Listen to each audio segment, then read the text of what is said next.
অন্য আপনি যত গুনাহ করেন আল্লাহ তাআলা চাইলেও ক্ষমা করতে পারেন, না চাইলেও ক্ষমা করতে পারেন, কিন্তু শিরকের গুনাহ আল্লাহ তাআলা ক্ষমা করবেন না। তাহলে সিজদা পাওয়ার একমাত্র অধিকারী কে? আল্লাহ তাআলা। আল্লাহ ছাড়া অন্য কাউকে সিজদা দেওয়া যাবে না। দ্বিতীয় নম্বর হলো আল্লাহ ছাড়া কাউকে ডাকা। যে আল্লাহ তাআলা রব্বুল আলামিন সিজদা পাওয়ার অধিকারী, বিপদে আপদে মুসিবতে, বিপদে আপদে মুসিবতে, সুখে দুঃখে একজনকে ডাকতে হবে, তিনি কে? আল্লাহ তাআলা। অন্য কাউকে ডাকা যাবে না। আমি কাউকে ডাকতে পারবো না। সাহাবা একরাম রাদিয়াল্লাহু তাআলা আনহু চলছেন, হঠাৎ করে জুতার ফিতাটা ছিঁড়ে গিয়েছে। সাহাবা একরাম রাদিয়াল্লাহু তাআলা আনহু সর্বপ্রথম আল্লাহর কাছে চেয়েছেন যে আল্লাহ আমার একটা ব্যবস্থা করে দাও। এরপরে বাহ্যিক দৃষ্টিতে যে করণীয় সেটা করেছেন। সন্তান হয় না, সন্তান হয় না, এখন আপনি চাবেন কার কাছে? আমাদের সন্তান হয় না, এর জন্য আমরা মাজারে দৌড়াই, বিভিন্ন পীরের দরকার দৌড়াই, এবার বিভিন্ন জায়গায় যাই, এটা আমরা বারবারই বলি। কিন্তু আপনার সন্তান হয় না, আপনি চাইবেন কার কাছে? জাকারিয়া আলাইহিস সালাতু ওয়াস সালাম, তিনি নবী ছিলেন, তিনি বৃদ্ধ হয়ে গিয়েছিলেন, ৮০-র উপরে তার বয়স হয়ে গিয়েছিল। তিনি মারিয়াম আলাইহিস সালাতু ওয়াস সালাম যে জায়গায় ছিলেন, তিনি মসজিদের খাতেম ছিলেন বাইতুল মাকদিসের। তার এই হুজরাখানায় গিয়ে দেখেন মারিয়াম আলাইহিস সালাতু ওয়াস সালাম যে সিজনের ফল না, সেই সিজনের ফল তিনি খাচ্ছেন। জাকারিয়া আলাইহিস সালাতু ওয়াস সালাম বললেন যে মারিয়াম, এটা তুমি কোথায় পেলে? তো মারিয়াম আলাইহিস সালাতু ওয়াস সালাম বলছেন যে এটা আমার আল্লাহ আমাকে দিয়েছে।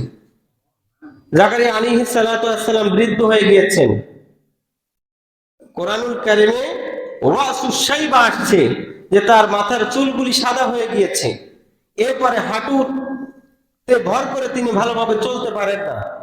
তিনি এটা দেখে, মারিয়াম আলাইহিস সালাতু ওয়াস সালামের এটা দেখে তিনি আল্লাহর কাছে চাচ্ছেন যে আল্লাহ, যে সিজনের ফল না সেই সিজনে তুমি যদি খাওয়াইতে পারো, তার মানে আমার মতন বৃদ্ধাকেও তুমি আল্লাহ সন্তান দিতে পারো। আল্লাহ, আমাকে তুমি একটা সন্তান দাও, যেন আমার পরে সে যেন মানুষদেরকে আল্লাহর পথে ডাকতে পারে। জাকারিয়া আলাইহিস সালাতু ওয়াস সালাম এই বৃদ্ধ বয়সে তার দোয়া আল্লাহ তাআলা কবুল করেন নাই। শুধু কবুল করেন নাই, আল্লাহ তাআলা রব্বুল আলামিন এমন ভাবে কবুল করলেন, আল্লাহ তাআলা রব্বুল আলামিন বলছেন যে জাকারিয়া শোনো, আমি আল্লাহ তাআলা রব্বুল আলামিন সন্তান তো তোমাকে দিব, তার নামও আমি ঠিক করে দিচ্ছি, তার নাম হবে ইয়াহইয়া। সুবহানাল্লাহ। জাকারিয়া আলাইহিস সালাতু ওয়াস সালাম বললেন যে আল্লাহ, কিভাবে হবে? আমি তো দুর্বল, এমনি চলতে পারতেছি না। তো আল্লাহ তাআলা রব্বুল আলামিন বলছেন যে আমি কোন বললে কোন হতে দেরি হয় না। তুমি ৩ দিন পর্যন্ত রোজা রাখবা এবং কারোর সাথে কোনো প্রকার কথা বলবা না। আমি আল্লাহ তাআলা রব্বুল আলামিন ব্যবস্থা আমি আল্লাহ তাআলা করে দিব। সুবহানাল্লাহ।